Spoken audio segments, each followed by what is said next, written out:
Quando a gente analisa o contexto geral, percebemos como muitas dessas doenças poderiam ter sido evitadas se a relação do ser humano com o meio ambiente não fosse extremamente predatória. Quando a gente pensa no surgimento da Covid, uma das principais coisas que eu tenho visto assim, é apontar o dedo para a China e falar que é o vírus chinês ou que a China planejou tudo isso. E isso é bem preconceituoso, né? Esse caso especificamente do Covid-19 surgiu em Wuhan, na China.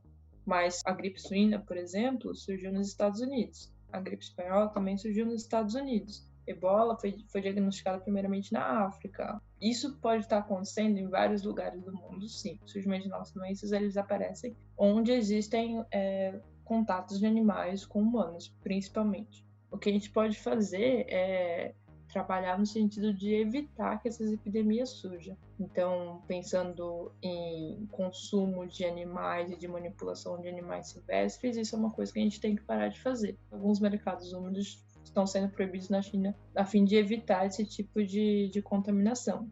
Só que pensando no Brasil, a gente tem que pensar em como a gente vai lidar com a biopirataria. O consumo de animais exóticos no Brasil também é muito bem visto, tipo, em algumas regiões. A gente pensa em comer carne de crocodilo, comer tatu, ou comer cobra.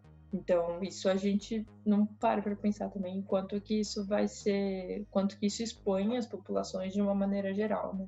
O desmatamento desenfreado para abrir terras para a agricultura ou para a criação de gado, a mineração, a criação de barragens e muitas outras atividades humanas fazem com que os animais migrem de seu habitat natural e sejam obrigados a conviver com outras espécies, criando condições para a proliferação de doenças.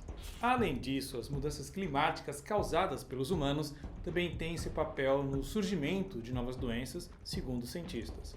Elas causam alterações em uma ou mais variáveis climáticas. Por exemplo, a temperatura e o regime de chuvas impactam a saúde humana de diferentes maneiras, intensificando as ameaças já existentes e permitindo o surgimento de novas ameaças. Essas mudanças podem afetar a sobrevivência de patógenos, que são os organismos causadores de doenças como os vírus e as bactérias, por exemplo, e dos hospedeiros dessas doenças, assim como os meios de transmissão. Os estudos sugerem que, com o aumento da temperatura global, os vetores de doenças, como os mosquitos e carrapatos, podem alterar sua distribuição geográfica e sazonal, indo além dos seus habitats e levando doenças como a malária, dengue ou Lyme a novos territórios. Nesse sentido, a doença em si não é nova no mundo, mas pode ser nova aos locais que irá atingir no futuro. Ao mesmo tempo, é também possível que as mudanças climáticas influenciem no surgimento de novas doenças, embora ainda não seja claro como isso acontece. Não dá para continuar assim, as pessoas precisam entender de uma vez por todas que isso vai nos levar para o fim da humanidade.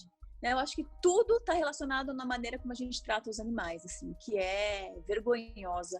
Eu acho que um dia, eu espero que a gente passe por isso, que realmente renasça uma nova humanidade e olhem para trás e falem, gente, como é que eles faziam isso, né? Como a gente se envergonha hoje em dia da escravidão ou de outras passagens terríveis da história da humanidade. Eu acho que esse genocídio, esse extermínio, né, de bilhões e bilhões de animais, se não nos matar antes, a gente conseguir despertar, onde a gente vai ter muita vergonha disso tudo. E a gente tem que tratar os animais com respeito, a gente tem que ter uma mudança global urgente para que o coronavírus vire só uma página triste da nossa história, mas que não seja assim, porque eu acho que se a gente não mudar agora, eu sinto isso, que ele é muito ruim, é uma tragédia, mas se a gente não acordar agora, o que vem vai ser muito pior.